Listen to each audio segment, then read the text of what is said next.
Hi guys, welcome back to my channel. In today's class, we will continue with our sample paper series. और आज जो हम sample paper करेंगे, इसका जो कोड है आपका 041 है, ठीक है। ये आपका सीबीएसई का ऑफिशियल साइट पर जो 2023-24 सेशन का जो पेपर है, ये वो पेपर है आपका। तो आज हम सीबीएसई का ही सैंपल पेपर डिस्कस करेंगे, जो ऑफिशियल सैंपल पेपर सीबीएसई का है 2023-24 सेशन के लिए। जैसे कि जहां तक जनरल इंस्ट्रक्शंस की बात है, section A, as we all know that section A में 18 एमसीक्यू क्वेश्चंस होते हैं और 2 असर्शन रीजन के क्वेश्चंस होते हैं और सभी क्वेश्चंस आपके 1 मार्क्स के होते हैं। सेक्शन बी में 5 वेरी शॉर्ट आंसर क्वेश्चंस होते हैं, सभी क्वेश्चंस 2 मार्क्स के होंगे आपके। सेक्शन सी में 6 शॉर्ट आंसर क्वेश्चंस होंगे, सभी क्वेश्चंस आपके 3 मार्क्स के रहेंगे। और सेक्शन डी में आपके 4 लॉन्ग आंसर क्वेश्चंस होंगे और सभी क्वेश्चंस आपके 5 मार्क्स के होते हैं। और लास्ट सेक्शन जो कि आपका केस स्टडी का होता है, जिसमें हमारे 3 क्वेश्चन होते हैं, क्वेश्चन नंबर 36, 37, 38, और सभी क्वेश्चन हमारे 4 मार्क्स के होते हैं, राइट। चलिए स्टार्ट करते हैं अपना सेक्शन ए। यहां तक सेक्शन ए की बात है, which is a multiple choice question section, each question carry 1 marks. तो देखो फर्स्ट क्वेश्चन क्या है आपका, आपको मैट्रिसेस ए गिवन है, matrices A is equal to A I J, which is a square matrix, which is a square matrix. Square matrix का मतलब number of rows is equal to number of column, और order of A matrix is 2, order of A matrix is 2 such that A I J is equal to 1। आपको कहा जा रहा है ए I जे 1 के equal होता है when I is not equal to J, okay, and A I J is equal to 0 when I is equal to J.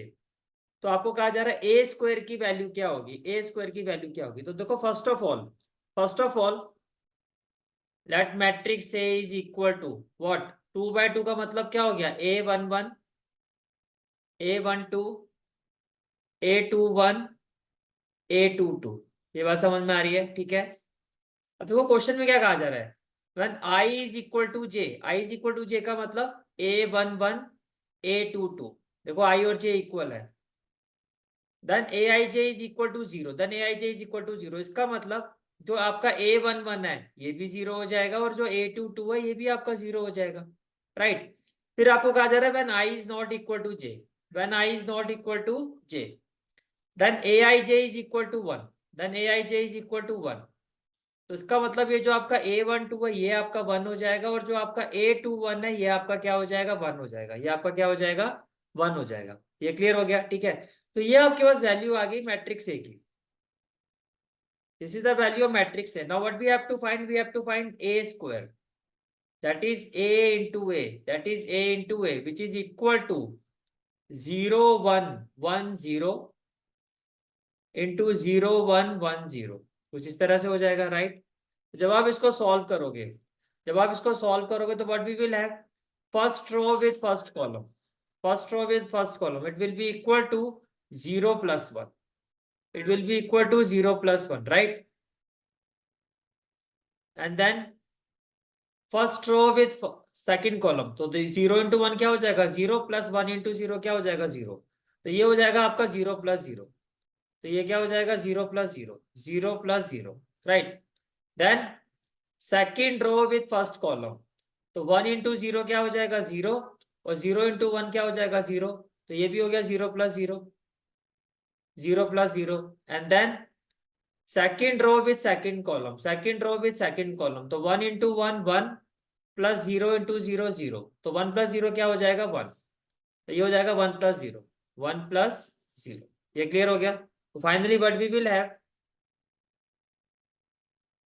0 plus 1, 0 plus 1 क्या हो जाएगा, 1, 0 plus 0 क्या हो जाएगा, 0, 0 plus 0 हो जाएगा 0, और 1 plus 0 क्या हो जाएगा, 1, राइट। तो जो ऑप्शन है आपका 1 0 0 1, 1 0 0 1, that is option D, that is option D. तो final answer will be option D. Is it clear, ठीक है। Question number 2, if A and B are invertible square matrices of the same order, then which of the following is not correct। आपको कहा जा रहा है which of the following is not correct। तो देखो जो फर्स्ट स्टेटमेंट है आपकी, that is adjoint of A is equal to determinant of A into A inverse। देखो ये तो आपकी स्टेटमेंट ठीक है, अब ऐसा मैं क्यों कह रहा हूं आप ये समझो। देखो we know that A inverse is equal to what, adjoint of A upon determinant of A, right. तो इसका मतलब ये हो गया कि जो एडजॉइंट ऑफ ए है आपका, it will be equal to what, it will be equal to determinant of A into A inverse. Determinant of A into A inverse. इसका मतलब जो फर्स्ट ऑप्शन है आपका वो तो ठीक है, फर्स्ट ऑप्शन इज ठीक। इसका सेकंड ऑप्शन में कहा जा रहा है determinant of A inverse is equal to determinant of A whole inverse होता है। भाई ये ऑप्शन भी आपका ठीक है। अब कैसे ठीक है ये समझो। देखो, we know that determinant of A inverse is equal to determinant of A whole inverse. ये आपको कहा जा रहा है ना, determinant of A inverse is equal determinant of A whole inverse. अब ऐसा क्यों होता है आप ये समझो। देखो, we know that determinant of a inverse is equal to determinant of a inverse is equal to what? Determinant of identity matrix, right? And we can separate this value. It can be written as determinant of a into determinant of a inverse. और identity matrix का determinant क्या होता है? 1 होता है। Identity matrix का determinant क्या होता है? आपका 1 होता है, राइट? फिर determinant of A into A inverse जो होता है it is equal to the determinant of identity matrix. और आइडेंटिटी मैट्रिक्स का जो डेटर्मिनेंट होता है it is equal to 1, it is equal to 1। तो what we will have, determinant of A inverse is equal to 1 upon determinant of A which is equal to determinant of A inverse. तो इसका मतलब ये जो आपकी second option है ये भी आपका क्या है? ट्रू है। ये भी आपका क्या है? ट्रू है, राइट? ना क्लियर हो गया। Now third option is option C, A B whole inverse जो होता है बी इनवर्स ए इनवर्स के इक्वल होता है। ये भी ठीक है, this option is also correct. इसका मतलब जो गलत है ऑप्शन वो ये है, और ये गलत है आपका। आपको कहा जा रहा है A plus B whole inverse जो होता है आपका B inverse plus A inverse के इक्वल होता है। ये ऑप्शन आपका फॉल्स है। तो आपसे पूछा गया था, आप ध्यान से पढ़ना है क्वेश्चन। आपको कहा जा रहा है which of the following is not correct, तो यही आपका करेक्ट नहीं है। तो राइट आंसर जो होगा आपका that is option D. Right answer होगा that is option D. Is it clear? Question is question number 3। Question number 3 is the area of the triangle with vertices minus 3, 0, 3, 0 and 0, comma k is 9 square unit. Then the value of k will be. First of all, we know that. देखो area of triangle. Area of triangle क्या होता है? Half x1, x2, x3, y1, y2, y3, 1, 1, 1.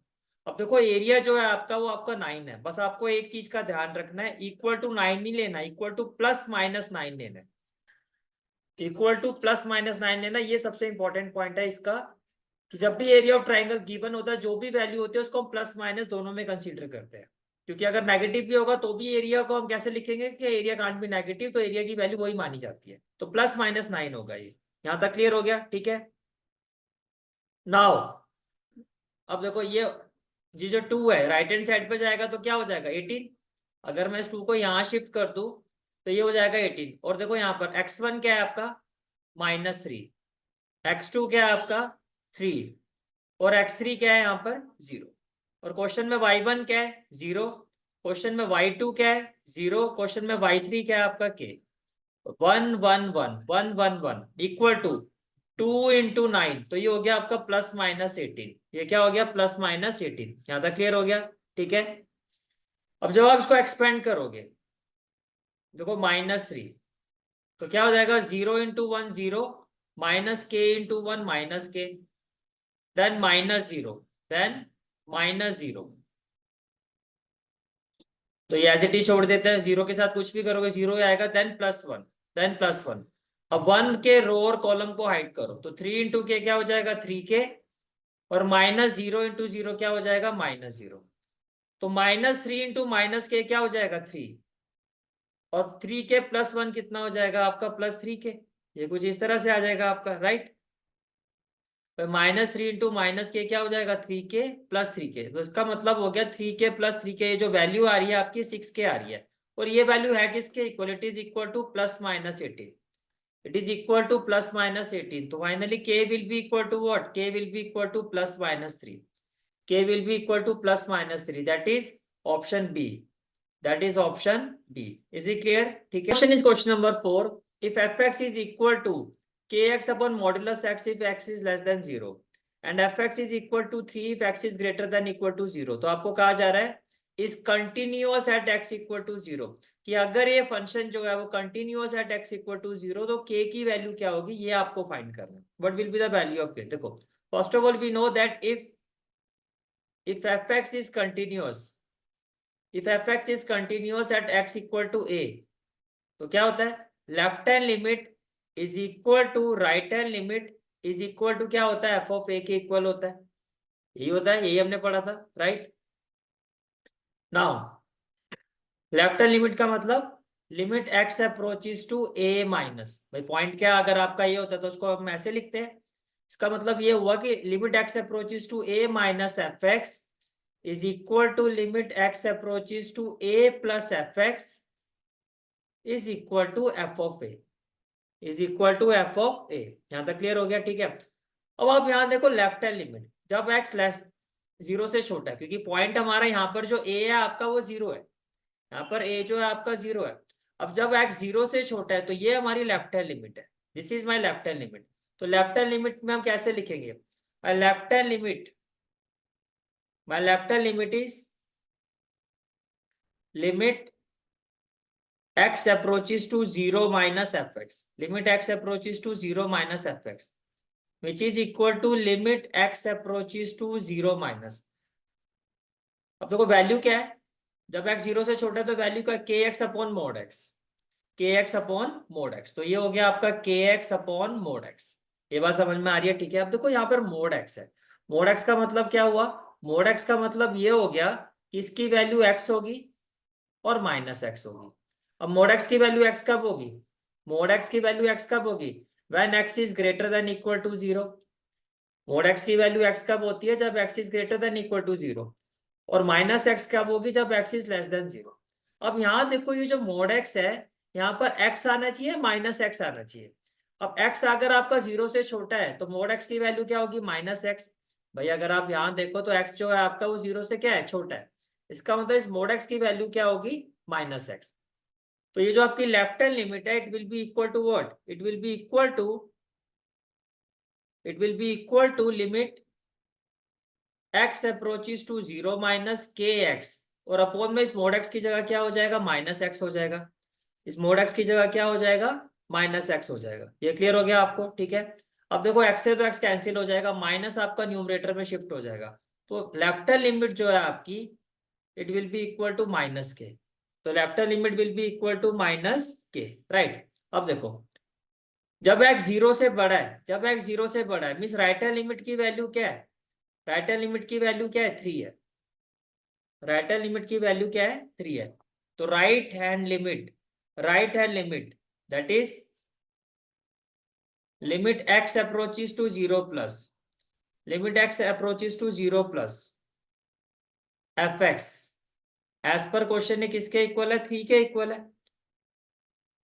और देखो यहां पर mention किया गया है x is greater than equal to 0, तो इक्वल टू 0, तो जब x 0 के इक्वल है तो भी फंक्शन की वैल्यू 3 है, तो भी फंक्शन की वैल्यू क्या है, 3। And f of 0 is equal to 3, f of 0 is equal to 3। तो जब आप इसको इक्वेट करोगे, now left hand limit is equal to right hand limit is equal to f of 0। तो लेफ्ट हैंड लिमिट तो क्या हो जाएगा, minus k, right hand limit क्या आपका 3 और f ऑफ 0 भी 3। इसका मतलब ये हो गया कि जो आपका k है it will be equal to -3। तो value of k will be equal to -3। तो right answer will be, right answer will be option है, right answer will be option है। इज इट क्लियर, ठीक। Next question is question number 5। The lines r vector is equal to I cap plus j cap minus k cap plus lambda 2y cap plus 3j cap minus 6k cap and r cap is equal to 2y cap minus j cap minus k cap plus mu 6i cap plus 9j cap minus 18k cap where lambda and mu are scalar r। अब आपसे पूछा जा रहा है, देखो अगर आप ध्यान से देखो तो ये ऑलरेडी आपकी वेक्टर फॉर्म में की स्टैंडर्ड फॉर्म की फॉर्म में इक्वेशन गिवन है। जैसे कि ये जो इक्वेशन है आपकी किस फॉर्म में है, r is equal to a plus lambda B vector. भाई ये आपका हो गया a वेक्टर और ये आपका क्या हो गया, b वेक्टर, राइट। इसी तरह से अगर आप इस इक्वेशन को देखो तो ये भी इसी फॉर्म में है। ये हो गया आपका a वेक्टर और ये हो गया आपका म्यू और b वेक्टर। अब अगर मैं देखो, मुझे ये बताना है कि ये जो दोनों लाइंस हैं पैरेलल होंगी, इंटरसेक्टिंग होगी, स्क्यू होगी, कोइंसिडेंट। सबसे पहले हम पैरेलल के लिए चेक करते हैं, जिसमें क्या होता है कि जो हमारे ये पैरेलल वेक्टर होते हैं, जो हमारे बी वेक्टर होते हैं, ये प्रोपोर्शनल होने चाहिए। तो देखो यहाँ आई कैप का कोफिशिएंट क्या है, 2, और यहाँ आई कैप का कोफिशिएंट क्या है 6, तो 2/6 क्या हो गया 1/3। इसी तरह से जे कैप का कोफिशिएंट क्या है 3 और जे कैप का कोफिशिएंट क्या है 9, तो ये हो गया आपका 1/3। के कैप का कोफिशिएंट क्या है -k और यहाँ के कैप का कोफिशिएंट क्या है -18, तो ये भी आपका हो गया 1/3। तो you can see that it is proportional. Proportional होने का मतलब ये क्या होगा, पैरेलल होगा। Is it clear? ठीक है। Next question is question number 6, the degree of the differential equation. भाई आपको डिफरेंशियल इक्वेशन की डिग्री बतानी है। देखो यहाँ पर बहुत ध्यान से चलना है आपको।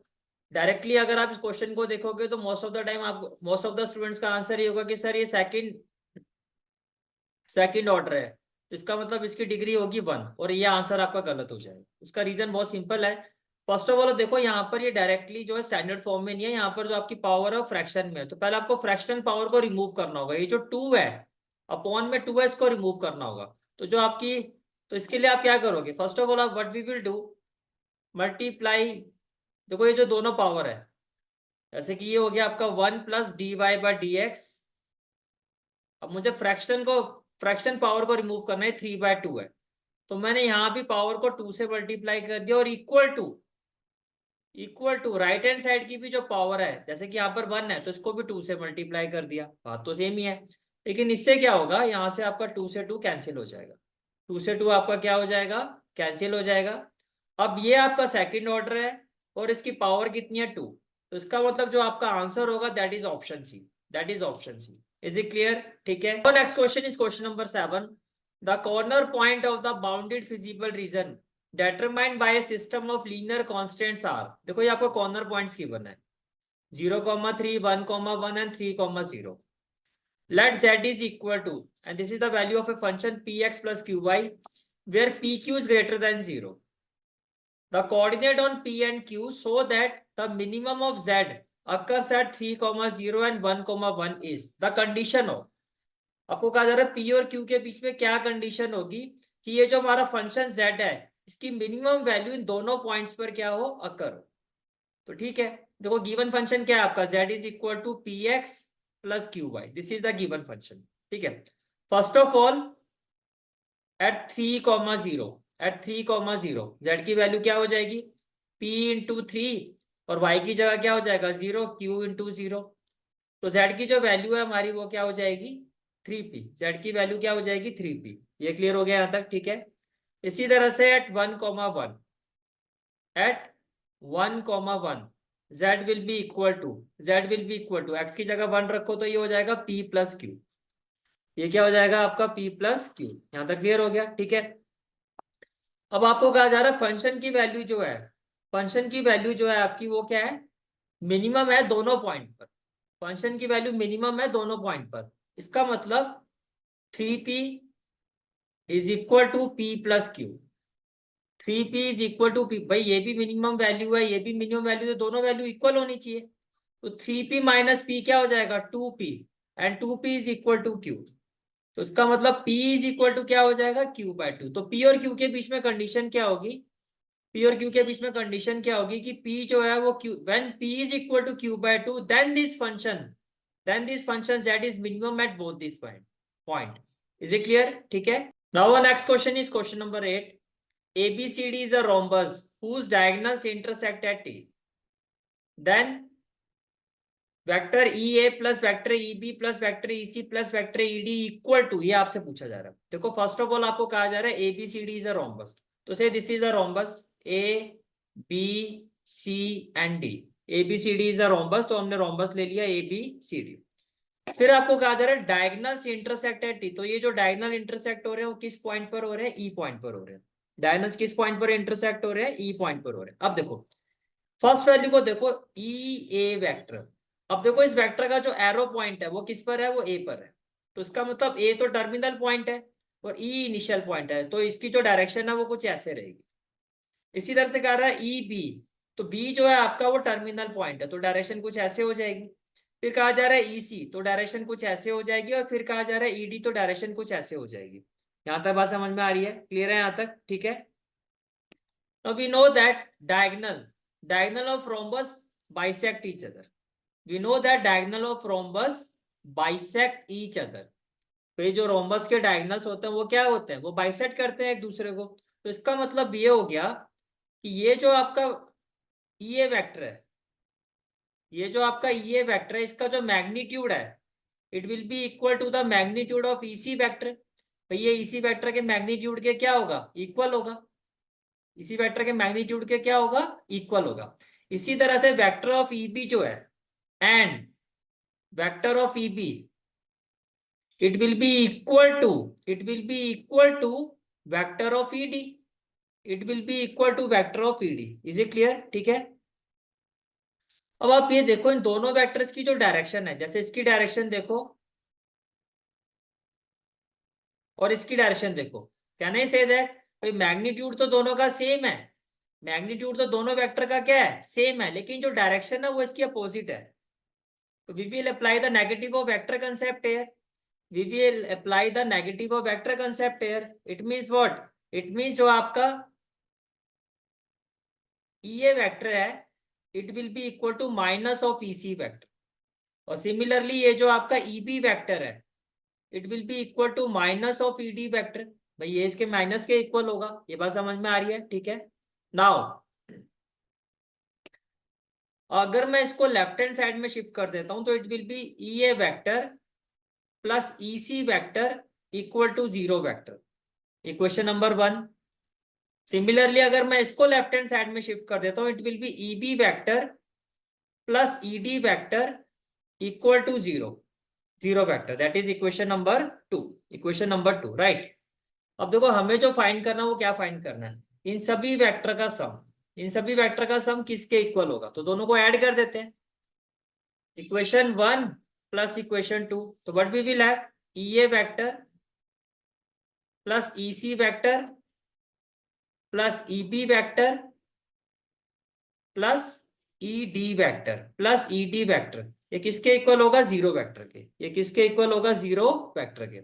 तो right answer is option A, right answer is option A. Is it clear? ठीक है। Now next question is question number 9। For any integer N the value of, आपको कहा जा रहा है भाई ये जो आपका इंटीग्रल है इसकी वैल्यू क्या होगी। तो देखो लेट अस से that I is equal to, that I is equal to 0 to pi e raised to power sin square x cos cube 2n plus 1x dx, and let it be question number 1, let it be question number 1। अब देखो हम ये definite integral का question है, तो अगर हम यहाँ पे property of definite integral apply करते हैं, कौन सी property, 0 to a, we know that 0 to a fx dx, we know that 0 to a fx dx is equal to 0 to a f of a minus x dx, f of a minus x dx। तो ये क्या हो जाएगा, तो I will be equal to 0 to pi e raised to power sin square, जहां x है वहां क्या हो जाएगा, पाई माइनस एक्स, तो ये हो जाएगा पाई minus x into cos cube 2n plus 1, फिर जहां x है वहां क्या हो जाएगा, पाई माइनस एक्स dx हो जाएगा, पाई माइनस एक्स क्या हो जाएगा, dx हो जाएगा। ये क्लियर है? ठीक है। अब we know that sine pi minus X किसके इक्वल होता है, साइन एक्स के,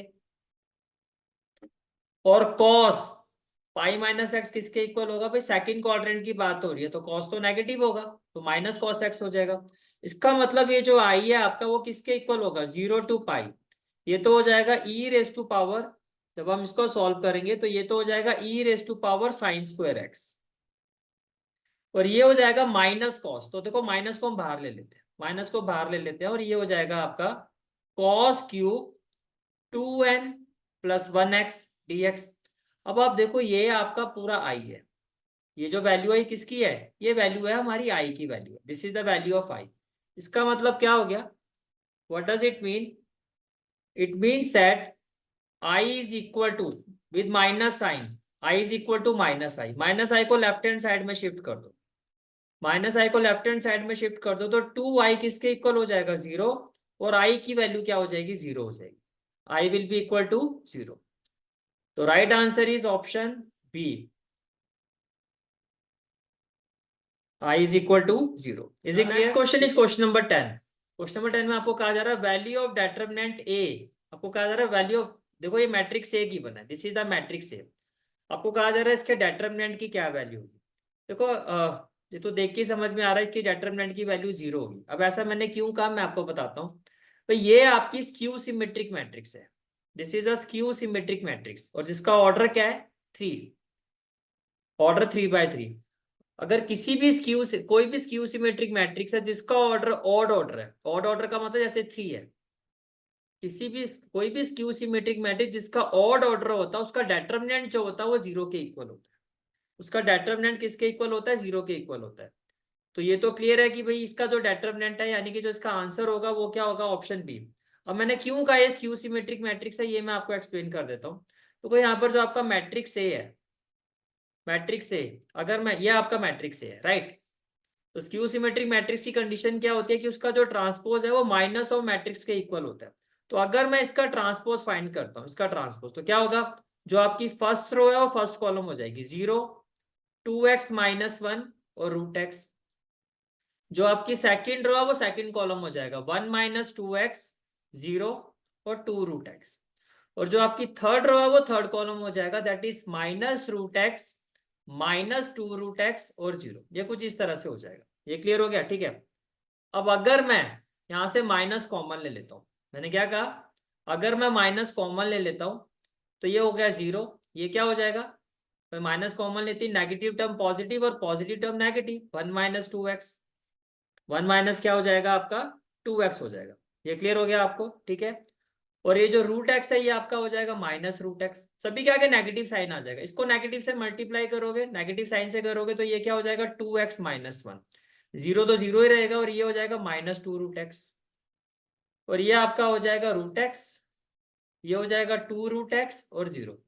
अब आप देख सकते हो ये आपका एग्जैक्टली इसके इक्वल है, you can see that 0, 2x-1 √x, 1 - 2x, 0, 2√x, 0, 2√x, then -√x, -√x, -2√x, 0, -2√x, 0।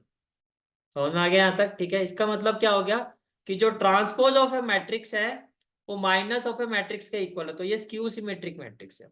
और कोई भी स्क्यू सिमेट्रिक मैट्रिक्स, कोई भी स्क्यू सिमेट्रिक मैट्रिक्स का अगर ऑड ऑर्डर होता है तो उसका जो डेटर्मिनेंट होता है मैट्रिक्स का वो 0 के इक्वल होता है। That is why I said that it will be equal to 0। Is it clear, ठीक है। Next question is question number 11। The feasible region corresponding to the linear constants of a linear programming problem is given below. Which of the following is not a constant to the given linear programming problem? अब आपको कहा जा रहा है इसमें से कौन सा कांस्टेंट नहीं है। तो देखो फर्स्ट ऑप्शन है आपका x + y greater than equal to 2। तो x + y = 2 की इक्वेशन ये है, और देखो इसका जो शेड है, इसमें जो शेड है इसका अवे फ्रॉम ओरिजिन है। तो अगर मैं यहाँ पे 0 0 टेस्ट करता हूँ, यानी कि ओरिजिन को यहाँ पे पुट करता हूँ, तो 0 + 0 जो होगा वो यहाँ पर शो हो रहा है कि 0 + 0 is greater than equal to 2, which is false. तो फॉल्स होगा तो अवे होगा, फॉल्स होगा तो शेड क्या होगा, अवे फ्रॉम ओरिजिन होगा। तो ये तो शेड ठीक है, यानी कि ये कांस्टेंट हमारा ठीक है। ऐसे इसको देखो, x + 2y < 10, x + 2y = 10, ये वाली लाइन है, इसका शेड कहाँ आ रहा है, टूवर्ड्स द ओरिजिन, इसका शेड कहाँ आ रहा है, टूवर्ड्स द ओरिजिन आ रहा है। अगर मैं यहाँ पे ओरिजिन को पुट करता हूँ 0, 0, तो 0 < 10, और ये कंडीशन आपकी ठीक है, तो ये ट्रू है। तो इसका जो शेड होगा वो टूवर्ड्स द ओरिजिन होगा, जो यहाँ पर है भी। तो ये वाला कांस्टेंट भी आपका ठीक है। फिर नेक्स्ट कांस्टेंट है आपका x - y greater than equal to 1। अब x - y = 1, ये वाली लाइन है, इसका जो शेड है आपका, इसका जो शेड है आपका वो किस तरफ जा रहा है, इसका देखो ये आपका रीजन है, इसका शेड जा रहा है ओरिजिन की तरफ, किस तरफ जा रहा है, ओरिजिन की तरफ जा रहा है, इसके हिसाब से। तो अगर मैं यहाँ पे 0 0 टेस्ट पास 0 0 टेस्ट पुट करता हूँ यहाँ पर, x की जगह 0 और y की जगह 0, तो ये कह रहा है 0 is greater than equal to 1। अब 0 1 से तो बड़ा होता नहीं है, यानी कि टेस्ट तो यहाँ पे फेल हो रहा है। तो आइडियली ये equation greater than equal to की जगह लेस देन इक्वल टू 1 होनी चाहिए थी, जो आपकी ऑप्शन डी है। तो ऑप्शन सी आपका इनकरेक्ट है, बिकॉज इसका जो शेड है वो इससे मैच नहीं कर रहा है।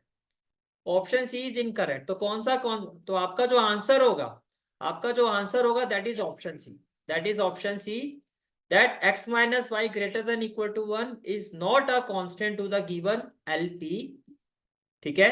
Question is question number 12। Question is if vector A is equal to 4i cap plus 6i cap and vector B is equal to 3j cap plus 4k cap, then the vector form of the component of A along B is.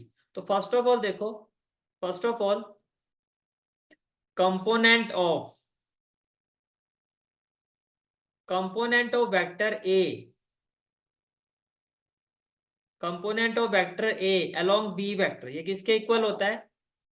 Vector A dot vector B upon magnitude of vector B square into vector B, into vector, right? One by one, first of all let us find A dot B. Vector A dot vector B, तो vector A क्या है आपका 4i cap plus 6j cap dot vector B क्या है आपका 3j cap plus 4k cap. यहां तक clear हो गया? ठीक है, तो ये हमारी वैल्यू आ गई A vector dot B vector. अब देखो वैल्यू जो है आपकी वो इसी फॉर्म में गिवन है, तो ये जो वैल्यू होगी, ये वैल्यू किसके इक्वल होगी? ये वैल्यू किसके इक्वल होगी? मैं इसकी जगह ये वैल्यू पुट कर देता हूँ 4i cap plus 6j cap dot 3j cap plus 4k cap, right? Then magnitude of vector B, अगर आप इसका मैग्नीट्यूड फाइंड करोगे तो क्या होगा? 3 का स्क्वायर क्या होगा? 9 और 4 का स्क्वायर होगा 16, दैट इज √25, तो ये तो 5 आ गया। मैग्नीट्यूड ऑफ वेक्टर बी 5 और इसका स्क्वायर और इसका स्क्वायर, तो ये हो गया 25, ये क्या हो गया 25। यहां तक क्लियर हो गया? ठीक है, and then vector B, value of vector B, value of vector B 3j cap plus 4k cap, 3j cap plus 4k cap, 3j cap plus 4k cap. यहां तक बात समझ में आ रही है? ठीक है, अब देखो जब आप इसको सॉल्व करोगे, देखो 4 इंटू 3 तो 0 होगा, आई कैप डॉट जे कैप तो 0 होता है, राइट? 6 3 जा क्या होगा आपका 18, 6 3 जा क्या हो जाएगा आपका 18। इसी तरह से जे और के भी 0 होगा, तो ये आपका फाइनली जो आएगा ये डॉट प्रोडक्ट 18 आएगा। अपॉन में क्या हो गया 25, अपॉन में क्या हो गया 25, इंटू में क्या हो गया 3j cap plus 4k cap, 3j cap plus 4k cap. तो राइट आंसर क्या होगा आपका 18/25, 3j cap plus 4k cap, that is option B, that is option B. Is it clear? Question is question number 13. Question is given that A is a square matrix of order 3 and determinant of A is equal to -2, then determinant of adjoint of 2A is equal to। देखो इस question को करने के लिए दो important properties है जिसका आपको पता होना चाहिए। First property, that determinant of adjoint of A is equal to determinant of A raised to power n-1। यहाँ पर n क्या होता है? where n is equal to order of matrix A, where n is equal to order of matrix A।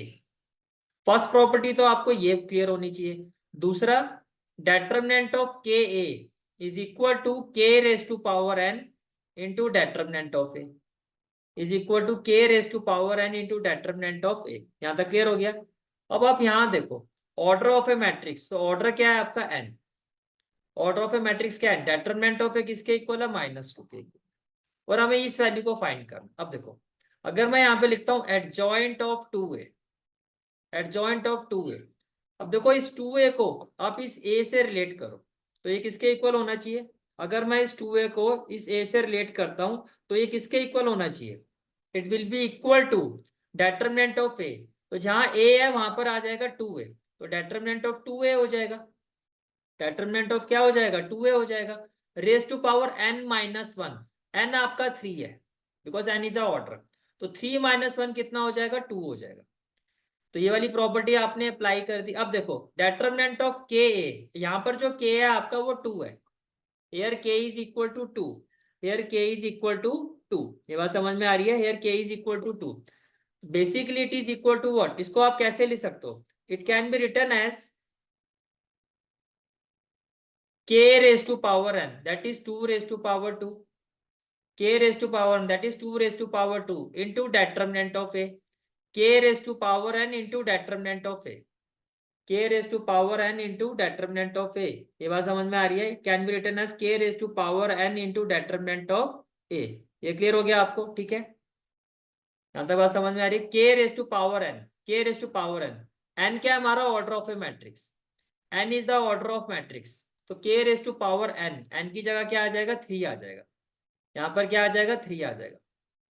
k raise to power n, n की जगह क्या आ जाएगा, order of A matrix क्या है 3, तो यहाँ पर हो जाएगा 3। ये बात समझ में आ रही है, k raise to power n, ठीक है। ये हमारी वैल्यू है k। देखो determinant of k is equal to k raise to power n, तो डेटर्मिनेंट ऑफ k ये हो गया k raise to power n into determinant of, फिर पावर में क्या है 2 है, फिर पावर में क्या है 2 है, तो मैं इसको ऐसे लिख देता हूँ। ये बात समझ में आ रही है, ठीक है। अब देखो ये क्या हो जाएगा 2 raise to power 3 power 2 into determinant of A raise to power 2। अब क्वेश्चन में डेटर्मिनेंट ऑफ ए की वैल्यू गिवन है -2, क्वेश्चन में डेटर्मिनेंट ऑफ ए की वैल्यू गिवन है -2, तो ये क्या हो जाएगा 2 रेज टू पावर 3 टू जा कितना हो जाएगा 6, 3 टू जा कितना हो जाएगा 6, और डेटर्मिनेंट ऑफ ए की वैल्यू पावर कितनी है आपकी -2, तो -2 रेज टू पावर 2 हो जाएगा, -2 रेज टू पावर 2, जिसको आप ले सकते हो 2 raise to power 6, -2 raise to power 2 क्या हो गया 4 हो गया, जिसको मैं लिख सकता हूँ 2 raise to power 6 into 2 raise to power 2। अब देखो अगर बेस सेम है तो पावर प्लस हो जाएगी, तो it will be equal to 2 raise to power 8, 2 raise to power 8, तो right answer will be 2 raise to power 8, that is option D, that is option D. Is it clear, ठीक है। Question is question number 14। Question is a problem in mathematics is given to 3 student whose chances of solving it are, कि first student ने इसको solve किया, इसके chances क्या है 1/2, second student problem solve कर देगा, इसकी प्रोबेबिलिटी 1/3, और थर्ड स्टूडेंट इसको सॉल्व कर देगा, इसकी प्रोबेबिलिटी है 1/4। If the event of their solving the problem are independent, then the probability that the problem will be solved is, तो देखो फर्स्ट ऑफ ऑल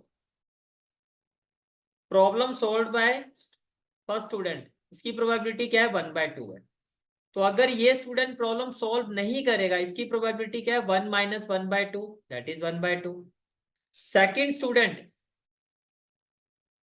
से स्टूडेंट बी प्रॉब्लम सॉल्व कर देगा, इसकी प्रोबेबिलिटी है 1/3, तो वो प्रॉब्लम सॉल्व नहीं कर पाएगा, इसकी प्रोबेबिलिटी क्या होगी 1 - 1/3, ये हो गया 2/3। ये भी क्लियर है, ठीक है।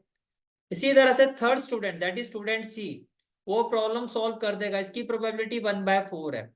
अब ये स्टूडेंट प्रॉब्लम सॉल्व नहीं कर पाएगा, इसकी प्रोबेबिलिटी क्या हो जाएगी 1 - 1/4, that is 3/4।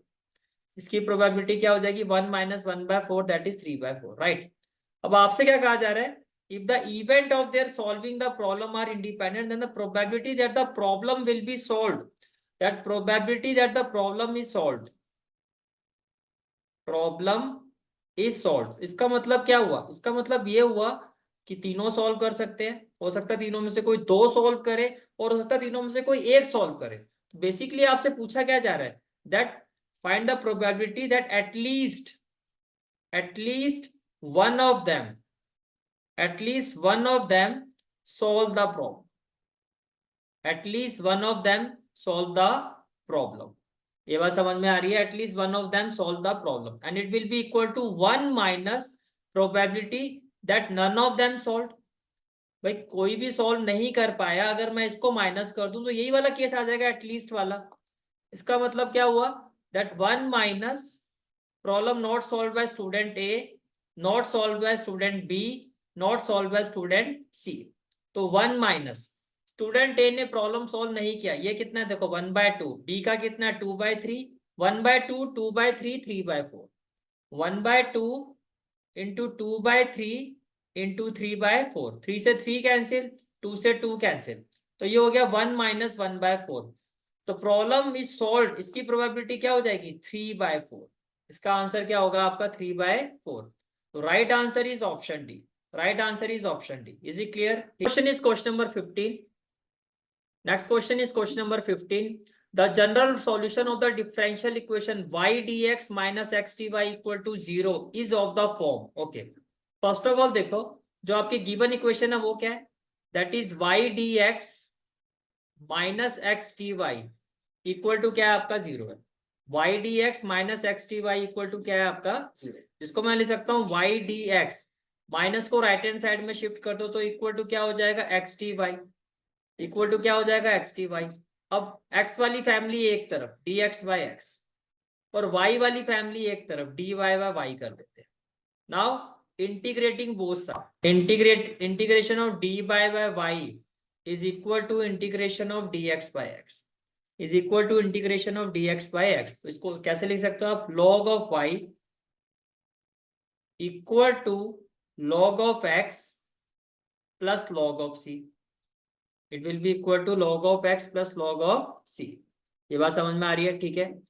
That is log of y is equal to log m plus log n, log m plus log n, that is log xc, that is log xc। इसका मतलब क्या हो गया कि y इज इक्वल टू क्या हो गया, cx। y is equal to क्या हो गया, cx, which is option C. y is equal to cx, that is option C, and this is the final answer of this question. Is it clear? Question is question number 16.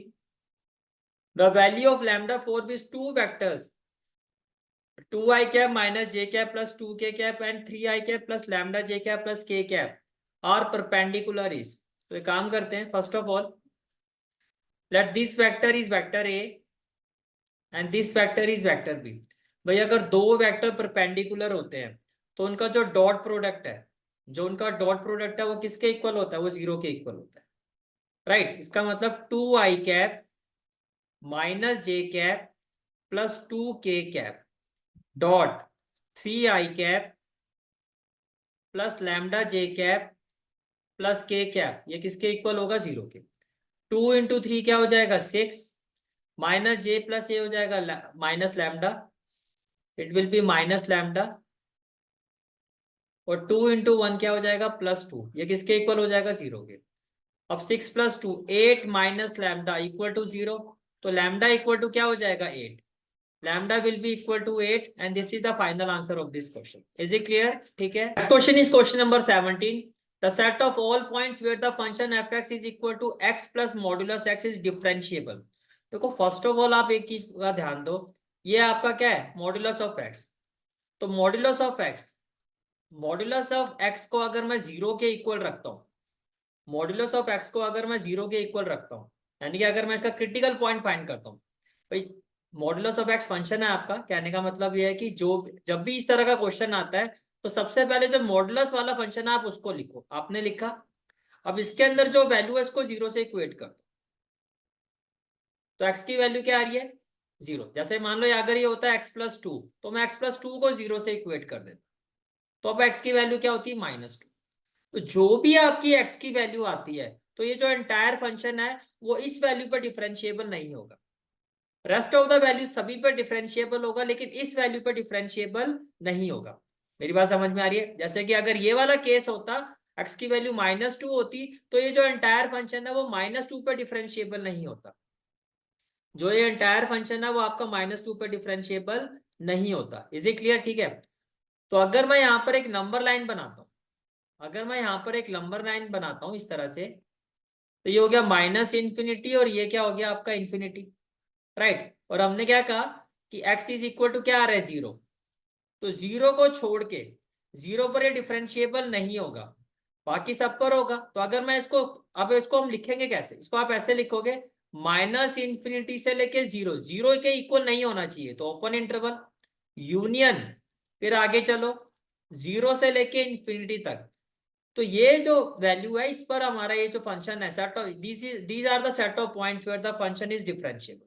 तो right answer is option C, right answer is option C. Is it clear, ठीक है। Next question is question number 18। If the direction cosine of a line are 1/c 1/c 1/c then, भाई देखो direction cosine का मतलब क्या हो गया, that L M and N, and we know that L square plus M square plus N square is equal to 1।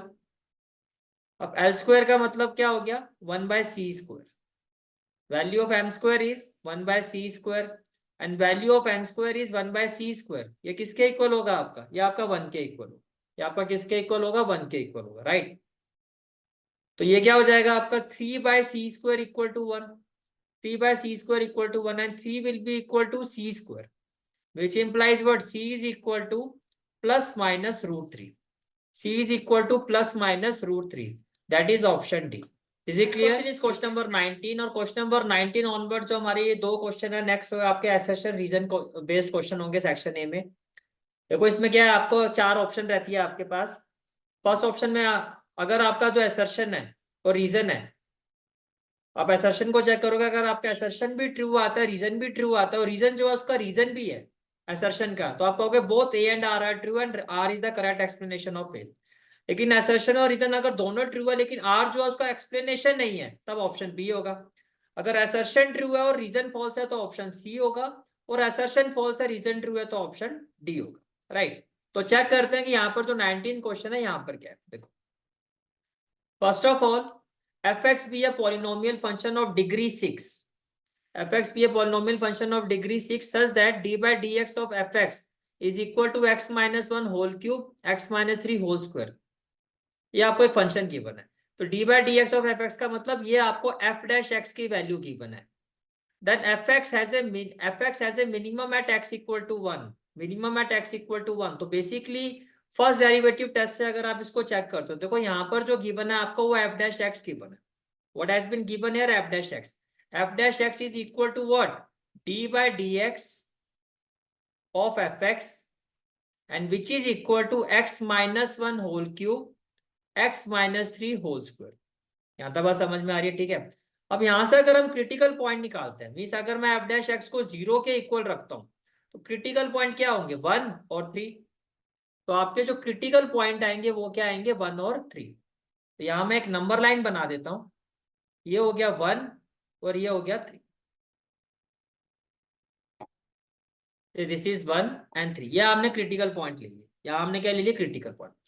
अब देखो 1 से पीछे कोई भी एक वैल्यू लो, से 0, तो 0 को अगर मैं यहाँ पुट कर, 0 को मैं यहाँ पुट करता हूँ तो ये हो जाएगा -1 raise to power 3, -1 raise to power 3 ये तो हो जाएगा नेगेटिव, और -3 रेज टू पावर 2 ये हो जाएगा पॉजिटिव। तो प्लस माइनस प्लस माइनस, अगर मैं 1 की लेफ्ट हैंड साइड पे जा रहा हूं तो मेरा f डैश x जो आ रहा है वो नेगेटिव आ रहा है। ऐसे 1 की राइट हैंड साइड पे चलते हैं, 1 की राइट हैंड साइड पे चलते हैं, से मैंने वैल्यू ले ली 2। जैसे मैं यहाँ पे 2 पुट करूंगा 2, तो 2 माइनस 1 क्या हो जाएगा, 1, 1 का क्यूब क्या हो जाएगा, पॉजिटिव, और 2 माइनस 3 क्या होगा, -1, -1 का स्क्वायर भी क्या होगा, पॉजिटिव। यानी कि 1 की राइट हैंड साइड पे मैं जाता हूं तो फंक्शन की वैल्यू f डैश x की वैल्यू आ रही है पॉजिटिव। अब ध्यान से देखो, इसका मतलब ये आपका क्रिटिकल पॉइंट हो गया 1। इसकी लेफ्ट हैंड साइड में तो फंक्शन डिक्रीज हो रहा है, नेगेटिव आ रहा है, और इसकी राइट हैंड साइड पे फंक्शन हमारा इंक्रीज हो रहा है। तो जब भी ऐसा केस होता है पहले डिक्रीज और फिर इंक्रीज, तो इसका मतलब जो फंक्शन हमारा देखो बॉटम पॉइंट पर आ गया ना, इसका मतलब ये जो क्रिटिकल पॉइंट वैल्यू है ये क्या है, आपकी मिनिमम वैल्यू है। यानी कि फंक्शन जो है हमारा minimum at x equal to 1, function जो है हमारा minimum at x equal to 1, और आई थिंक यही आपको कहा जा रहा है कि f(x) has minimum at x equal to 1। तो ये बात तो आपकी क्या है, ट्रू है, ये तो आपका ट्रू है, राइट। फिर आते हैं हम रीजन पर। अब रीजन पर क्या कहा जा रहा है आपको, रीजन पर कहा जा रहा है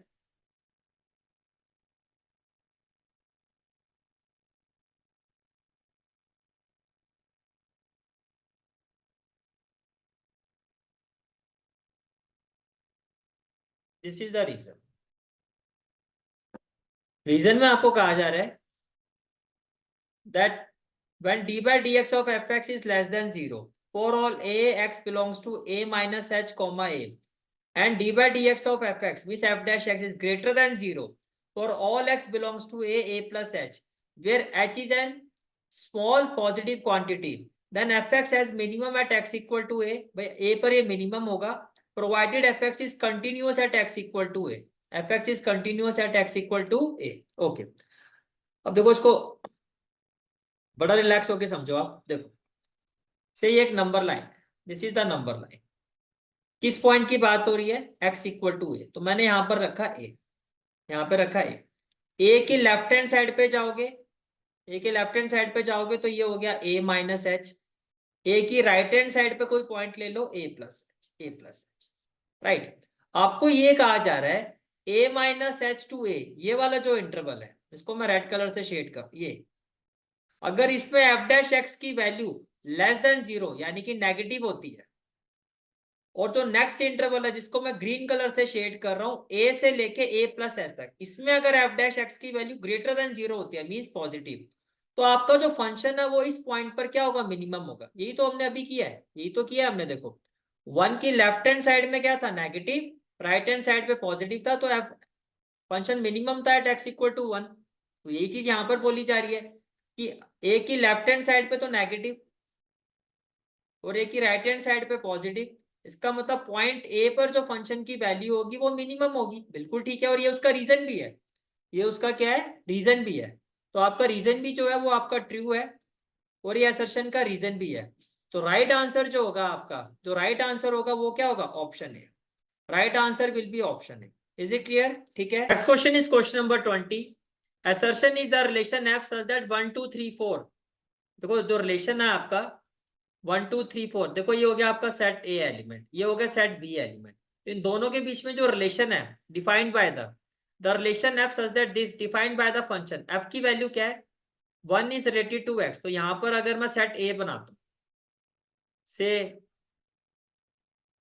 this is the set A. Set A में एलिमेंट्स क्या है, 1 2 3 4। This is the set B. Set B में एलिमेंट क्या है, एक्स वाई जेड पी। अब आपको कहा जा रहा है 1 is related to x, 1 is related to x, 2 is related to y and 3 is related to z. अब आपको कहा जा रहा है कि ये जो रिलेशन है on the basis of this can we say that it is a bijective function. भाई ये तो फंक्शन भी नहीं है। फंक्शन की कंडीशन क्या होती है कि फर्स्ट सेट के सभी एलिमेंट्स की एक डिस्टिंक्ट इमेज होनी चाहिए। इसकी तो इमेज ही नहीं है 4 की, ये तो फंक्शन ही नहीं है। बाइजेक्टिव तो बहुत दूर की बात है। It is not even a function, it is not even a function, it is not even a function. तो ये तो आपका फॉल्स हो गया, this is false, right.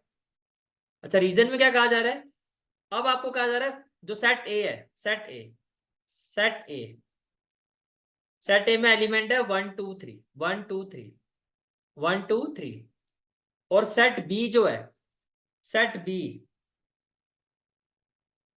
Set B में एलिमेंट है x y z p, x y z और P.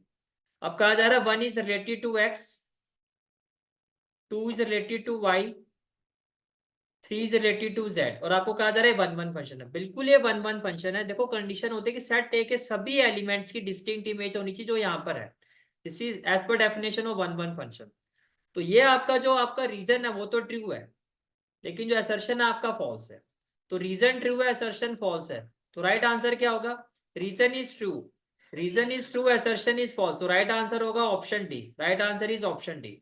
और इसी के साथ हमारा section A complete. Next section is section B. Section B which is comprises of very short answer type question. हर question हमारा यहाँ पे 2 मार्क्स का रहेगा। Question is question number 21। Find the value of sine inverse cos 33 pi by 5। First of all we know that, we know that sine inverse, we know that sine inverse sine theta जो होता है आपका वो किसके equal होता है, theta के equal होता है। And we know that sine theta, तो थीटा की जो रेंज होती है, थीटा बिलोंग्स टू -π/2 टू π/2। तो यहाँ आपको फर्स्ट ऑफ ऑल हमें क्या देखना है कि कैसे मैं इस cos थीटा को साइन थीटा में कन्वर्ट कर सकता हूँ। और अगर आप 33 π/5 को अगर मैं सॉल्व करता हूँ तो देखो इसकी जो रेंज है -π/2 π/2 में नहीं आएगी। तो आपको इसको छोटे एंगल में कन्वर्ट करना होगा कुछ इस तरह से कि जो एंगल है आपका वो इस रेंज में आ जाए, जो एंगल है आपका वो इस रेंज में आ जाए। ये बात समझ में आ रही है? ठीक है। तो देखो फर्स्ट ऑफ ऑल अगर मैं 33 को 5 से डिवाइड करता हूँ तो क्या होगा, 5 6 30, ये कुछ इस तरह से हो जाएगा। इसका मतलब ये हुआ कि sign inverse cos 33 π/5, cos 33 π/5 can be written as, can be written as sin inverse cos 6 pi plus 3 π/5। क्या मैं इसको ऐसे ले सकता हूं? आप चेक भी कर सकते हो भाई। अगर मैं यहां से एलसीएम लेता हूं तो क्या आएगा, 5 6 5 का क्या होगा 30, 30 प्लस 3 क्या हो जाएगा। मैं इसको ऐसे ले सकता हूँ, मैं इसको बिल्कुल ऐसे ले सकता हूँ। तो 6 5 30, 30 प्लस 3 क्या हो गया 33 π/5, right. And we also know that, we also know that, देखो 6 पाई किसका मल्टीपल है, 6 पाई को मैं कुछ ऐसे लिखूंगा ना, देखो यहाँ होगा 2 पाई, यहाँ होता है पाई, 2 पाई को ही आप लिखोगे 3 × 2 पाई, यानी कि 2n पाई प्लस थीटा की बात हो रही है, 2n पाई प्लस थीटा। तो कौन से क्वाड्रेंट में, फर्स्ट क्वाड्रेंट में। And we also know that multiple of pi में फंक्शन की वैल्यू चेंज नहीं होती है। मल्टीपल ऑफ पाई में फंक्शन की वैल्यू चेंज नहीं होती है। ये बात समझ में आ रही है आपको? ठीक है, तो ये क्या हो जाएगा आपका sign inverse sign 3 pi by 5, sign inverse sign 3 pi by 5। ये बात समझ में आ रही है? ये क्या हो गया sine inverse sine, not sine cos, sine inverse cos. Multiple of pi में फंक्शन की वैल्यू चेंज नहीं होती है, right? We know that multiple of pi में फंक्शन की वैल्यू चेंज नहीं होती है, तो ये क्या हो जाएगा sign inverse cos. It will B sign inverse cos, भाई कॉस है तो कॉस ही रहेगा। ये हो जाएगा कॉस 3 पाई बाय 5। ये क्या हो जाएगा कॉस 3 पाई बाय 5, राइट? अब अगर मुझे कॉस को साइन में कन्वर्ट करना है तो फंक्शन चेंज कब होता है? या तो पाई बाय 2 के रेफरेंस में या 3 पाई बाय 2 के रेफरेंस में।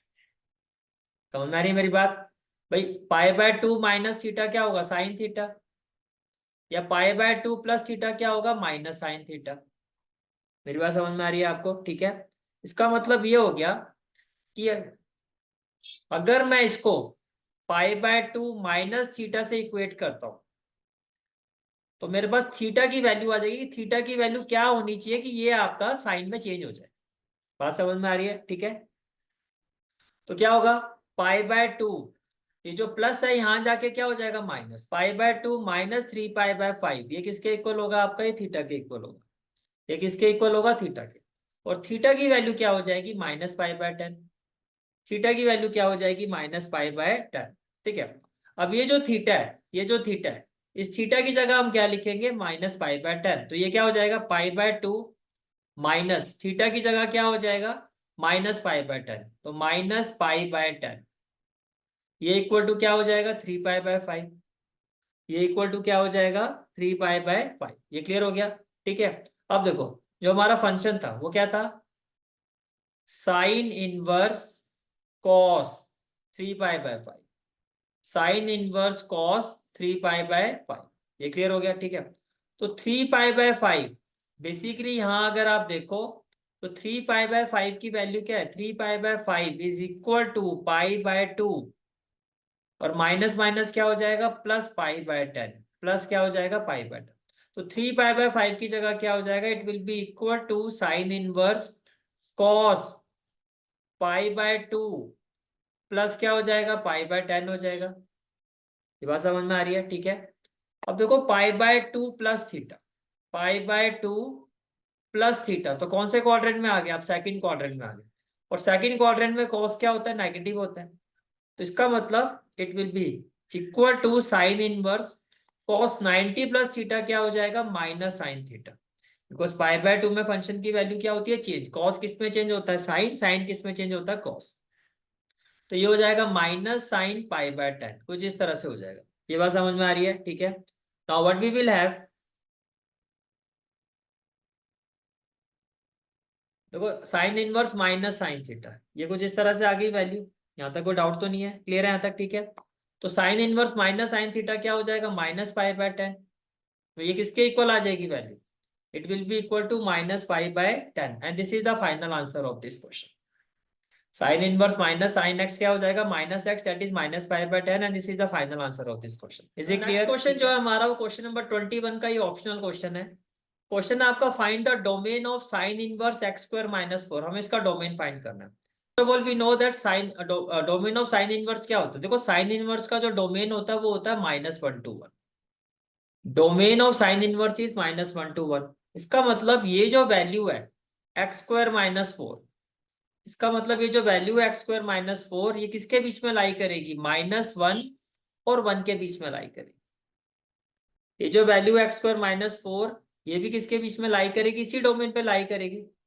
मेरी बात समझ में आ रही है? -1 और 1 के बीच में लाई करेगी। ठीक है, अब देखो यहाँ -4 है तो पूरी इक्वेशन में हम क्या कर देते हैं +4 कर देते हैं। तो ये हो जाएगा x², भाई -4 + 4 कैंसिल हो जाएगा, और ये हो जाएगा 1 + 4। अब 4 - 1 कितना हो जाएगा 3, लेस देन इक्वल टू क्या हो जाएगा x², और लेस देन इक्वल टू क्या हो जाएगा 5 हो जाएगा। ये बात समझ में आ रही है? अब देखो स्क्वायर है, स्क्वायर है तो दो वैल्यू होंगी प्लस माइनस, यहाँ भी 2 वैल्यू होंगी प्लस माइनस। तो यहां से आपकी जो इक्वेशन बनेगी वो क्या बनेगी, √3 less than equal to x less than equal to √5 और -√5 less than equal to x and x is less than equal to -√3। ये बात समझ में आ रही है, क्लियर है आता, ठीक है। इसका मतलब ये हो गया which implies domain of sine inverse x² -4 क्या होगा। फर्स्ट ऑफ ऑल इस इंटरवल को देखो, -√5 to -√3 close interval union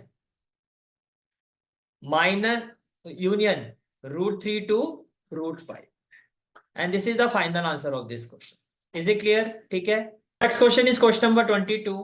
question number 22 is find the interval in which the function f such that real to real defined by fx is equal to x e raised to power x is increasing।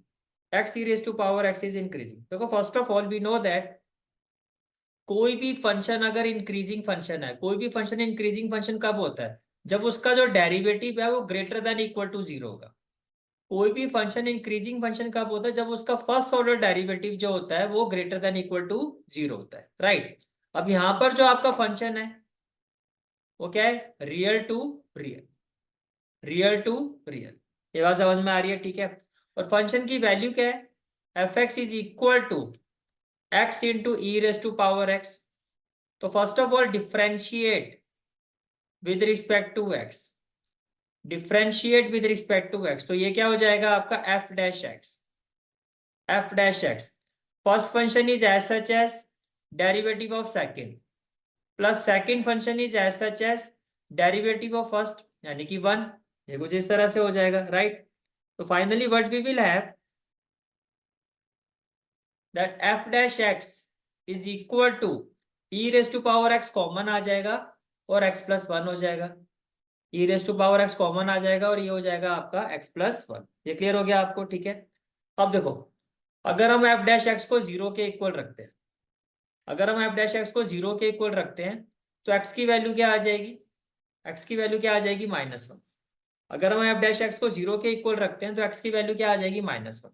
तो देखो ये आपका क्या है, ये आपका देखो actually -1 ही क्यों कह रहा हूं मैं, उसका रीजन है। देखो ई रेज टू पावर एक्स तो ये हमेशा पॉजिटिव ही वैल्यू देगा। तो जो मेन यहाँ पर जो आपका ये फैक्टर है x+1, इससे डिसाइड होगा कि आपका जो फंक्शन है वो इंक्रीजिंग है डिक्रीजिंग। इसकी वैल्यू तो पॉजिटिव ही रहती है, इसकी वैल्यू हमेशा पॉजिटिव रहती है। तो अगर x+1 को मैं 0 के इक्वल रखता हूं तो x की वैल्यू क्या होगी, -1। x की वैल्यू क्या होगी, -1, राइट। अब आपसे पूछा जाए किस इंटरवल में, अब आपसे क्या पूछा गया, किस इंटरवल में आपका फंक्शन इंक्रीजिंग होगा या डिक्रीजिंग होगा। तो देखो आपका जो ये पॉइंट है वो कितना है, -1 है। लेफ्ट साइड में है -∞, यहाँ ले लो इन्फिनिटी। पहले इस इंटरवल में चेक करते हैं। तो से मैंने यहाँ पर एक वैल्यू रखी -2, मैं यहाँ पे लेता हूँ -2। तो अगर मैं यहाँ पे -2 लेता हूँ तो -2 + 1 क्या हो जाएगा, -1। अब ये तो पॉजिटिव ही है और ये नेगेटिव, प्लस माइनस क्या होगा, नेगेटिव। तो एफ डैश एक्स अगर आपका नेगेटिव आ रहा है तो यानी कि इस इंटरवल में तो फंक्शन आपका क्या है, डिक्रीजिंग है। इस इंटरवल में फंक्शन आपका क्या है, डिक्रीजिंग है। ये बात समझ में आ रही है, ठीक है। ऑन द अदर साइड अगर राइट हैंड साइड पे जैसे कि मान लो आपने वैल्यू ले ली 0, क्या ले ली, 0। तो अगर आप 0 लेते हो तो 0 + 1 क्या हो जाएगा आपका, पॉजिटिव, और ये भी पॉजिटिव। तो इस इंटरवल में जो हमारे फंक्शन की वैल्यू आ रही है वो क्या आ रही है, पॉजिटिव। यानी कि मेरा जो एफ डैश एक्स है वो ग्रेटर देन इक्वल टू 0 आ रहा है। ग्रेटर देन इक्वल टू 0 वाली कंडीशन को क्या कर रहा है, सेटिस्फाई कर रहा है। ये बात समझ में आ रही है, ठीक है। तो इसका मतलब ये हो गया, इसका मतलब ये हो गया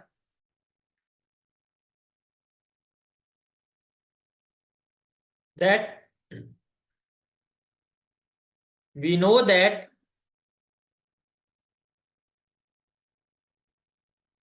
that fx is increasing, we know that fx is increasing if f dash x is greater than equal to 0, right। f dash x is greater than equal to 0 और f dash x greater than equal to 0 किस interval में आ रहा है, -1 to infinity, -1 to infinity। here f dash x is greater than equal to 0 in interval -1 to infinity, in interval -1 to infinity, ठीक है। Therefore fx is increasing in interval -1 to infinity. Is it clear? ठीक है, and this is the final answer of this question. Now next question is question number 23. If fx is equal to 1 upon 4x square plus 2x plus 1, where x belongs to the real number, then find the maximum value of fx.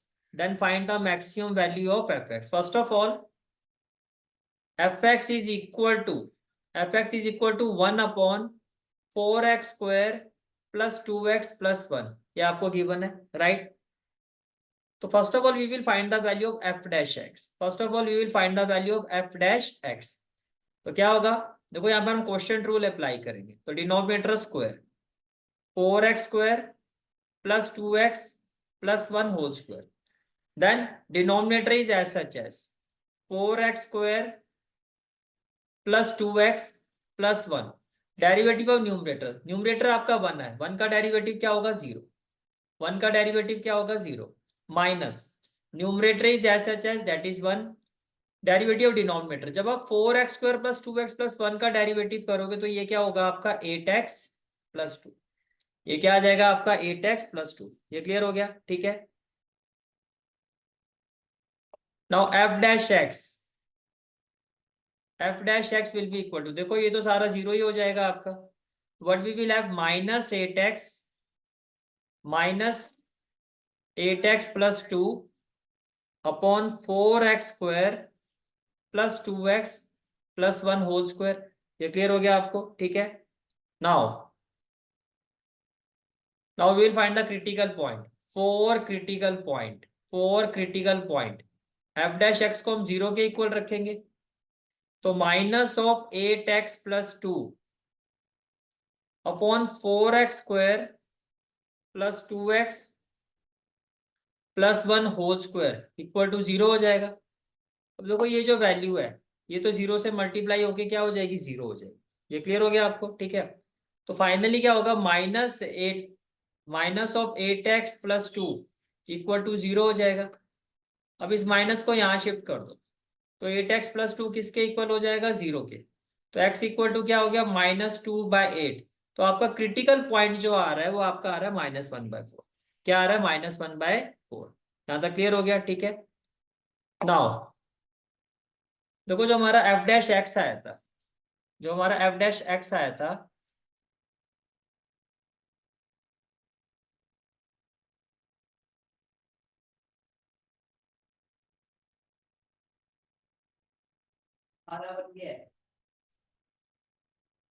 now this is the value of f dash x.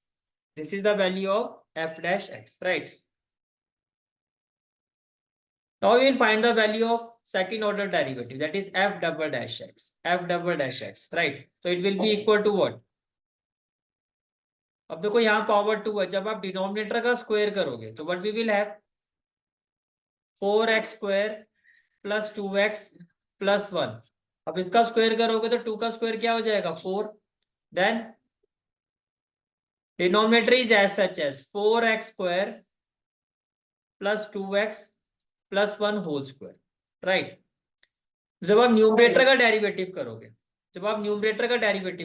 ये आपका 8x है. Basically ये है क्या आपका -8x और -2. तो जब आप इसका डेरिवेटिव करोगे तो ये हो जाएगा आपका -8. ये क्या हो जाएगा आपका -8. Then with minus sign numerator is as such as that is -8x -2, -8x -2, right.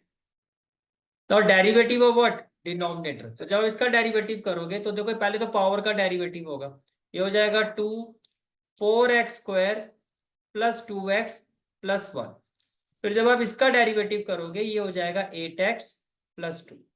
ये क्या हो जाएगा आपका 8x प्लस 2. इतनी बात समझ में आ रही है, ठीक है. अब देखो आपका क्रिटिकल पॉइंट आया था -1/4. हमारा क्रिटिकल पॉइंट क्या आया था -1/4. जब आप इस क्रिटिकल पॉइंट को सेकेंड ऑर्डर डेरिवेटिव में रखोगे, मीन जब आप f डबल डैश -1/4 फाइंड करोगे तो आप देखोगे कि आपकी जो ये वैल्यू जो है आपकी ये नेगेटिव आएगी, मीन्स लेस देन 0 आएगी.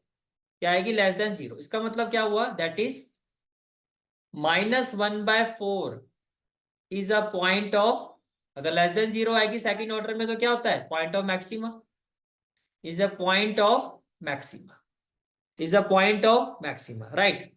अब देखो क्वेश्चन में क्या कहा गया था आपसे, फाइंड द मैक्सिमम वैल्यू, क्योंकि उसने कहा मैक्सिमम वैल्यू, इसलिए मैंने कहा कि जब आप उस वैल्यू को रखोगे तो वो लेस देन 0 आएगी, क्योंकि आपको मैक्सिमम वैल्यू फाइंड करनी है। Find the maximum value of f x. अब देखो ये आपकी एफ एक्स की वैल्यू है, this is the value of f x 1/4x² + 2x + 1। तो पॉइंट ऑफ मैक्सिमा क्या आ गया आपका, -1/4 आ गया, ठीक है। Now f x is equal to 1/4x² + 2x + 1, right. तो एफ ऑफ -1/4, अब ये अगर point of -1/4 point of maxima है, तो जब आप इस पॉइंट को पुट करोगे तो आपको फंक्शन की मैक्सिमम वैल्यू मिलेगी। तो ये हो जाएगा 1/4 -1/4², जहां x है वहां -1/4 पुट कर दो, +2 -1/4, और प्लस क्या हो जाएगा आपका 1 हो जाएगा। ये क्लियर हो गया, ठीक है।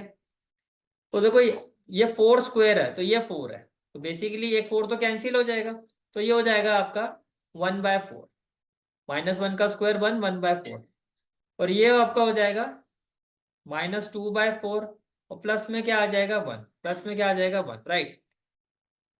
अब यहां अगर आप 4 एलसीएम लेते हो, 4 एलसीएम लेते हो तो क्या हो जाएगा 1 - 2, और 1 × 4 क्या हो जाएगा +4, अब 4 + 1 5, 5 - 2 क्या हो जाएगा 3, 5 - 2 क्या हो जाएगा 3। तो बेसिकली ये हो गया आपका 1/3/4, और 3/4 को जब आप रेसिप्रोकेट करोगे,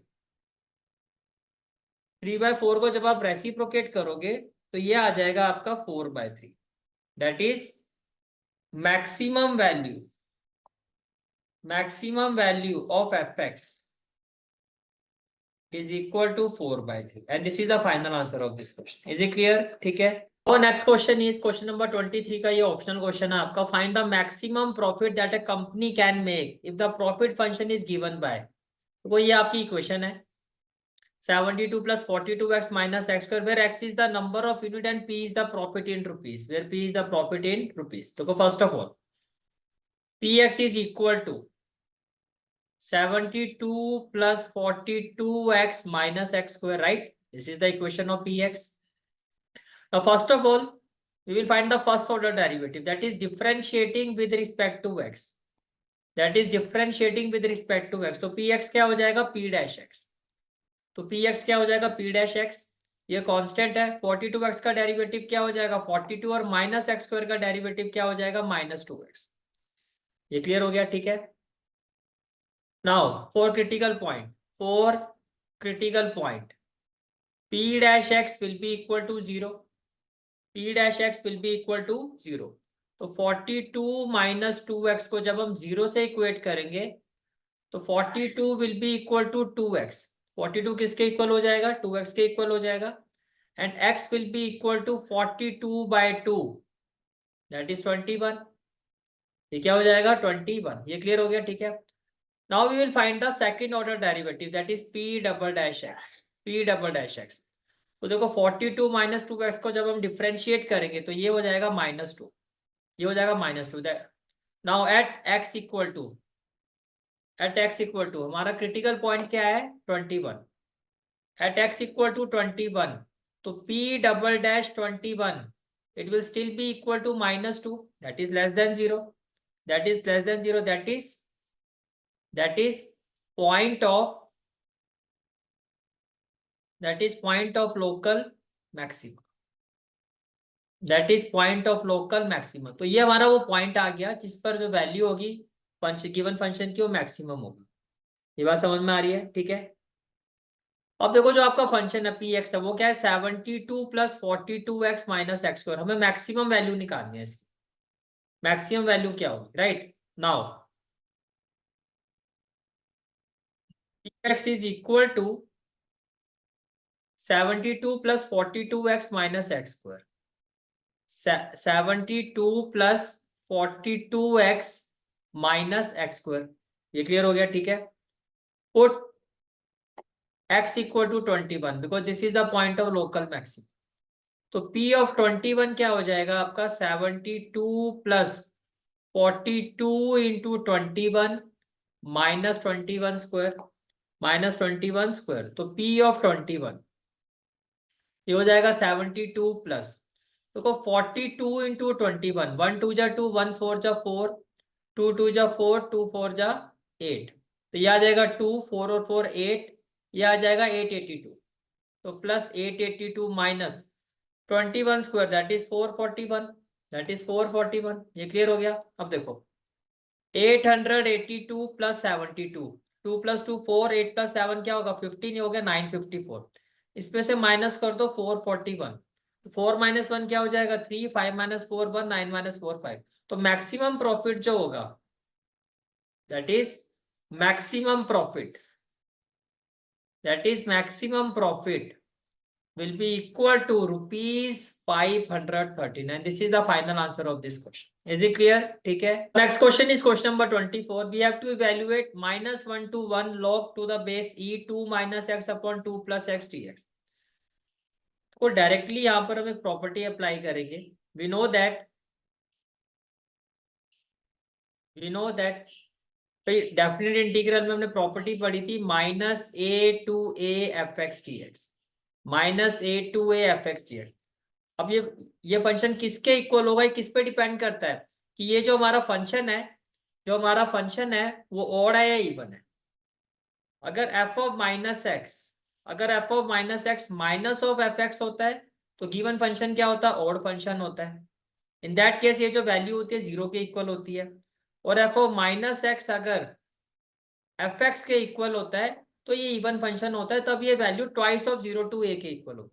तो पहले हम चेक करते हैं कि गिवन फंक्शन हमारा ऑड है या इवन है। ये बात समझ में आ रही है? ठीक है, तो first of all value of f x is equal to log to the base e 2 minus x upon 2 plus x log to the base e 2 minus x upon 2 plus x. This is the value of function, right? Now first of all you will find the value of f of minus x. तो f of minus x की value क्या हो जाएगी log to the base e 2 minus x की जगह क्या हो जाएगा माइनस x हो जाएगा 2 प्लस x की जगह क्या हो जाएगा माइनस x हो जाएगा। ये क्लियर हो गया? ठीक है, now what we will have f of minus x is equal to log to the base e ये हो जाएगा आपका 2 प्लस एक्स 2 माइनस एक्स। अब देखो अभी तो ये फंक्शन ये एग्जैक्टली इसके इक्वल ही नहीं आया है। आप देख सकते हो यहाँ न्यूमरेटर में 2 माइनस एक्स है और यहाँ न्यूमरेटर में क्या है 2 प्लस एक्स है। ये बात समझ में आ रही है? ठीक है, now what can we do here we know that log of m by n is equal to log m minus log n ये बात समझ में आ रही है? ठीक है, it means it can be written as which implies f of minus x can be written as log to the base e। देखो m की जगह क्या हो जाएगा 2 प्लस एक्स तो ये हो जाएगा 2 प्लस एक्स और n की जगह क्या हो जाएगा minus log to the base e 2 minus x ये बात समझ में आ रही है? ठीक है, क्लियर है यहां तक? Which implies f of minus x is equal to भाई अगर मैं यहां से माइनस कॉमन ले लेता हूं तो व्हाट वी विल हैव देखो जो माइनस वाली टर्म है वो प्लस की हो जाएगी तो ये हो जाएगा log to the base e 2 minus x और जो ये पॉजिटिव टर्म है आपकी ये माइनस की हो जाएगी log to the base e 2 plus x again log m minus log n क्या हो गया log m minus log n which implies f of minus x is equal to minus of log to the base e 2 minus x upon 2 plus x मैं इसको ऐसे लिख सकता हूं और यही आपकी वैल्यू किसकी है एफ एक्स की 2 minus x upon 2 plus x यही वैल्यू है ना इसकी। तो इसका मतलब ये हो गया कि जो एफ ऑफ माइनस एक्स है आपका, it is equal to minus of f of x, it is equal to minus of f of x, that is f of x is an odd function, f of x is an odd function, f of x is an odd function. इसका मतलब जो हमारा given integral है, जो हमारा given integral है, this one,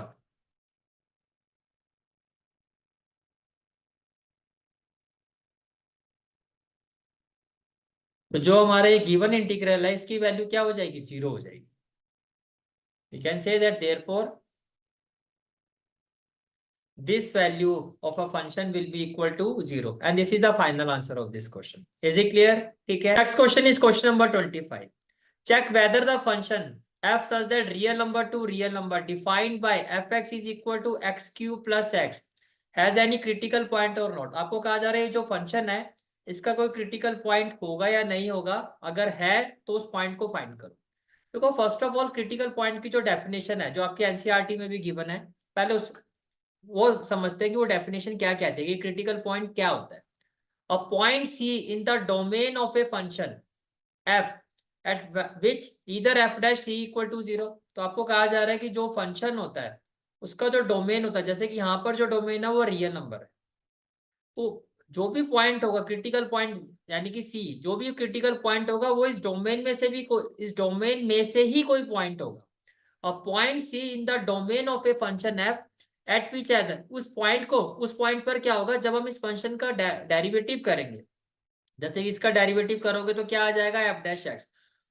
तो अगर ये क्रिटिकल पॉइंट है, अगर सी हमारा क्रिटिकल पॉइंट होगा, तो जब मैं इस पॉइंट को यहाँ पर पुट करूंगा यानी कि जब मैं एफ डैश सी फाइंड करूंगा तो एफ डैश एक्स जो एफ डैश सी हो जाएगा ये 0 के इक्वल होना चाहिए। एक तो ये कंडीशन है। दूसरा, या फिर क्रिटिकल पॉइंट क्या होता है कि अगर जो आपका गिवन फंक्शन है वो डिफरेंशिएबल नहीं है, तो जिस पॉइंट पे वो डिफरेंशिएबल नहीं होगा वही आपका क्रिटिकल पॉइंट होगा।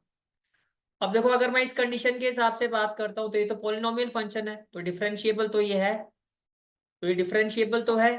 तो first of all f x क्या है आपका, your f x is equal to x cube plus x, your f x is equal to x cube plus x. तो एफ डैश एक्स, देखो f x being a polynomial function is differentiable, तो इस condition पे तो check होगा नहीं। तो ये आ गया आपका 3x square plus 1, right, 3x square plus 1 आ गया, राइट। अब आप ये देखो जो आपका डोमेन है वो है एक रियल नंबर, क्या कोई भी ऐसा रियल नंबर है जिसको मैं x की जगह रखूं और ये 0 हो जाए? x की जगह कोई भी ऐसी वैल्यू, कोई भी रियल नंबर पुट करूंगा तो ये 0 नहीं हो सकता। मेरी बात समझ में आ रही है? ठीक है, तो कहने का मतलब ये है कि 3x square plus 1 can't be equal to 0 for any x belongs to real number, for any x belongs to real number। अब देखो दोनों ही कंडीशन सेटिस्फाई नहीं हो रही है, डिफरेंशिएबल फंक्शन ना हो, ये तो हुआ नहीं, ये तो डिफरेंशिएबल है, और दूसरा कोई भी ऐसा पॉइंट सी नहीं है डोमेन में से, यानी कि रियल नंबर में कोई भी ऐसी वैल्यू नहीं जिसको एफ डैश सी पर पुट करने पर वो 0 आएगा। कोई भी ऐसी वैल्यू नहीं है एक्स की जो मैं यहाँ पे पुट करूं और ये क्या हो जाए, 0 हो जाए। That is given function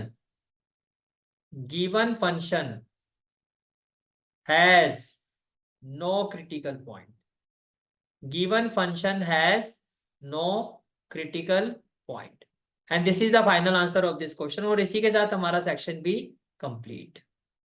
This is for today's class. I hope you like this class, and if you like this class then do like, share and subscribe my channel and don't forget to press the bell icon। bell icon press करने से क्या होगा, जो भी मैं lecture upload करूंगा you will get the notification of that lecture। Thanks for watching this video. जहाँ तक आपके मैथ्स कोर्स की बात है, कंप्लीट मैथमेटिक्स कोर्स की जो प्लेलिस्ट का लिंक है वो आपको डिस्क्रिप्शन सेक्शन में मिल जाएगा। So bye, take care and have a great day.